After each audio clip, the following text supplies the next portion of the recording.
Nang nandito na ako sa abroad, saka ko nalaman ang tunay na kahulugan ng salitang abroad. Kaya sa gustong mag-abroad dyan, bilisan nyo na kasi ganito ang buhay namin, napakasaya. Sobrang saya ng aking buhay. Baka dito na ako abutin ng minupos. Pakialam nila, magmiminupos na ako eh.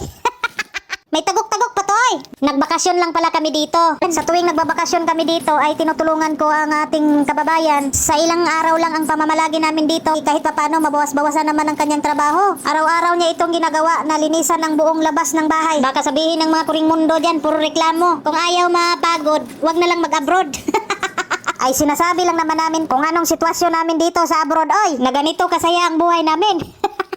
Minsan ang mga amo magtatanong pa yan kung naglinis ba daw. Ay talagang hindi nila alam na naglinis ang katulong kasi habang naglilinis ang katulong, tulog naman ang mga yan. At minsan habang nagtatrabaho ang mga katulong, nagbantay naman ang mga amo. Mayroon ding mga amo na kahit may CCTV na ang kasulok-sulukan ng kanilang mga bahay, nagtatanong pa yan kung naglilinis ba daw ang kanilang katulong. Hindi naman lahat ng amo ay ganon ano. Mayroon pa namang mga among mababait tulad sa mga amo namin. Kaya kami nagtagal dito kahit busy ang aming buhay sa araw-araw. Oh, baka sabihin ng mga kuring mundo dyan, mga plastic kami sa aming mga amo.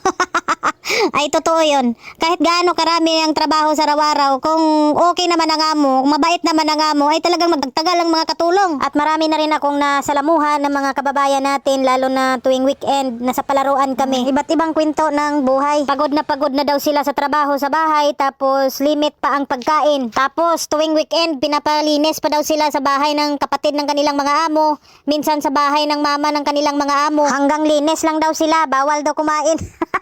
Ay, Ginoo ko, para sa akin hindi makatarungan yan. Tayong mga Pilipino, trabaho naman talaga ang punta natin dito. At kahit sa akin din, kung sakaling makisuyo ang amo ko na magtrabaho sa kabilang bahay, kung okay naman ang sitwasyon, may pagkain at kaya ng aking power, okay lang oy, kasi gano'n naman talaga tayo kasipag. Pero yung dalhin ka ng amo mo sa kabilang kabahayan at para maglinis, tapos walang kain-kain, ayo di punggol, ibang usapan na yan oy. Kaya sa mga kababayan ko dyan, ingatan natin ang ating kalusugan. Bago tayo magumpisa sa trabaho, dapat may laman ang ating tiyan. Yan talagang mahalaga. Kasi ang trabaho, hindi yan maubos-ubos. Hanggang madaling araw, hindi pa tapos. At lagi ko talagang sinasabi, kahit gaano kahirap ng sitwasyon, ang mahalaga, kakain tayo. At lagi tayong masaya sa buhay. At wag nating iyakan ng mga bagay-bagay na sa tingin natin hindi naman nakakatulong sa ating kalusugan. Oy, bakit may umiyak ba dito? Ay, Ginoo ko, ang buhay natin dito sa mundo.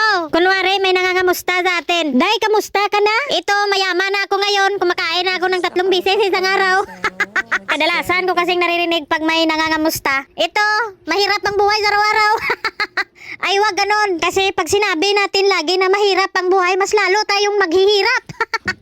Kaya sa mga pamilya natin sa Pilipinas, pag nangangamusta sila sa atin, sabihin natin sa kanila, ito, mayaman na kami dito sa abroad. Marami na kaming sasakyan. Masarap lagi ang aming kinakain. Tapos di aircon pa ang aming mga tulugan. So ganito kaming mga naririto sa abroad. May time na medyo mahirap ang sitwasyon. Minsan nagkakasakit. Pero hindi namin yan pinapaalam sa pamilya namin sa Pilipinas. Kasi alam nyo ba kung bakit? Ayaw namin na mag-alala sila. May time, pagod na ang buhay. Gusto nang umuwi sa Pilipinas para makapagpahinga. Pero iniisip natin, walang ipon. Sabi ko nga dati, 2 taon lang ako mag-abroad. Bro, hanggang ngayon, di pa ako nakauwi. Tapos, nakatanggap ako unang sahod, tuwang-tuwa ako. Binilang ko ang mga araw, linggo, buwan, taon. Excited na ako matapos kontrata ko, tapos nilista ko na kung anong mga bibilhin ko pag-uwi. Kahit pa naman nung sa Manila ako, binilang ko na kung magkano ang maiuwi ko na pira sa Pilipinas. Pero ngayon, wala na akong pakialam mo, bahala sila sa buhay nila, dyan sila masaya. Ang mahalaga, masaya ako dito sa buhay ko, kahit walang ipon. Shout out sa ating mga ex dyan, extend ng extend. Na-realize ko, maiksi lang ang buhay natin dito sa mundo eh. Para mag-isipan yung mga bagay-bagay na parang ang hirap isipin. Huwag na natin pahirapan ng mga sarili natin. Kung ano lang ang kaya natin, yun lang. Ang mahalagang pagkababae natin, kahit walang ipon. Iuwi natin ang buo sa Pilipinas. Dati ang bilis kong maapektuhan sa mga bagay-bagay sa paligid na parang hindi maganda. Ngayon wala na akong pakialam kung anong sabihin nila. Oy, bahala magdusngan si Mod nila. Kasalanan nila. Bakit nagburot si Mod nila sa Marites? Ang mahalaga, masaya tayo sa ginagawa natin sa araw-araw. Walang ibang tutulong sa ating sarili, kundi sarili lang natin. In times of trouble. Kahit may mga kaibigan tayong nagbigay ng mga advice, sarili pa rin natin ang masusunod. At kung susundin mo pa rin sarili mo, kahit alam mong niloko ka na ng jowa mo, kahit nakita mo na jowa mo na may karutan na iba, pero umaasa ka pa rin na lukuhin ulit. By the way, patapos na pala ang aming buhay. Charot lang oy. Patapos na pala kami sa aming ginagawa. Di ba kung nakita natin kung paano namin linisan ang buong labas ng bahay.